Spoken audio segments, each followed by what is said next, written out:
I was just going to say about the marijuana thing. I think there is a feeling, or certainly the propaganda seems to be, that smoking marijuana is not as harmful for you as smoking tobacco. And I think that can be seen because I've found in some bars in Amsterdam, tobacco smoking seems to be allowed, but, marijuana smoking is allowed, but tobacco smoking is not. My brother visited there a few months ago and he was absolutely astounded that ashtrays were put on the table, and so he starts to roll a cigarette, and the bar owner says, excuse me, what you got in there? And he says, oh, no, don't worry, it's only tobacco. Yes, out, out, out. And he says, well, why are you giving me an ashtray? And he says, just for hash. So if, as you say, Michael, that America begins to legalise or decriminalise and then tax this, I think that will be done on the health issue again, i.e. it is not bad for you, and actually is said to be good for you in some ways, in some medical ways. They already, I think, licence it or legalise it in America for medical use. Yes, and actually you hit the right word when you said magical. That is how they'll try to describe marijuana smoke is okay, tobacco smoke is not. Why? We don't know. It's magic. Not true.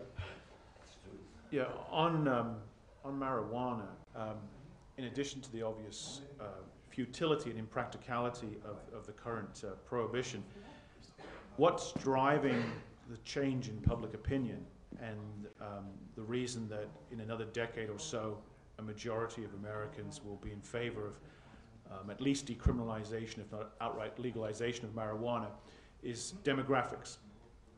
By that I mean it's been apparent for quite some time that young adults have a very different view of marijuana's position and desirability in legal terms than do their parents and grandparents. And basically, as kids become adolescents, become young adults, become middle-aged, and as they squeeze out older folks who simply pass on, the numbers of those who are hardcore drug warriors is declining, and the numbers of those who have a more, for lack of a better word, liberal view of such issues is increasing. And the trend is exactly the same on issues of gay rights and homosexuality.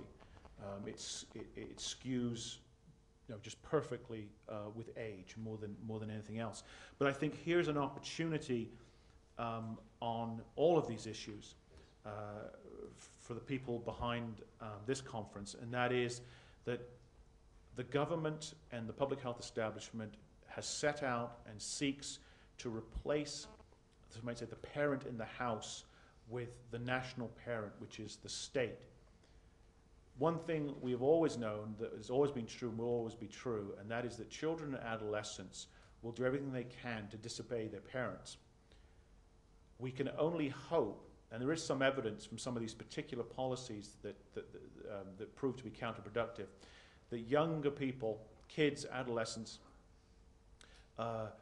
will defy the government when the government acts as if they are their parents.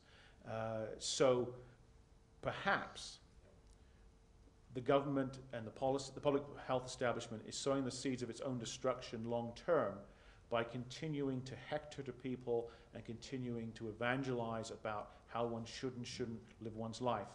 It's not affecting older folks that much, but it is going to affect for most of their lives those who are currently young. And as they age, they perhaps will take some of these frustrations and these attitudes of stay out of my life with them, and that will bleed over into a whole host of issues. Just out of interest, by way of a show of hands, who would be in favour of the decriminalisation of cannabis? Nearly everybody. Nearly everyone. Sorry, you have a question. And I... Oh, no. Okay, everybody. Okay, I'm delighted to see this kind of show of hands, because this was exactly the point I want to make. We shouldn't ridicule this idea of legalizing marijuana getting some momentum at this point of time, because in fact we should welcome it. Of course it's kind of ridiculous that you can smoke marijuana some part of Amsterdam, but not smoke traditional tobacco. And many people in the anti-tobacco movement may be more positive on marijuana because they are culturally more into this scene, or lean more to the scene. But we should do coalition building on these issues and point out where common interests lie. That we are in fact driven by the same principles. Yes, that everybody should be entitled to his individual choices. So I think we should welcome it if policy changes into this direction, should support such a policy change. And this debate on medical marijuana is because it's in some cases people with severe cancer or something like that, it helps them as a painkiller, and this is the reason why the discussion on medical marijuana goes into this kind of direction. But we should welcome it, and we should build coalitions with people who go into this direction. Okay, any final thoughts before we wind up? Anyone on the panel want to say? But. Well, just a final thought on the marijuana.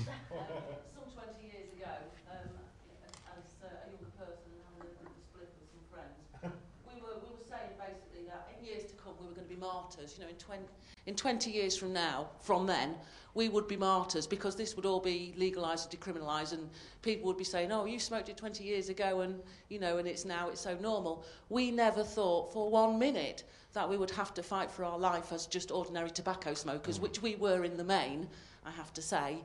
And I just find it astounding that now I'm talking about tobacco in the same breath as marijuana, despite my views on the legalisation of marijuana, which I agree with. I just find it astounding, and I wonder if there has been a sort of purposeful move to kind of push tobacco into the drug sphere. You mentioned drugs to the public, and the public thinks shock, horror, harm. And by aligning tobacco with drugs, with marijuana, you create that same shock, horror, harm feeling among the public. That's just my final thought.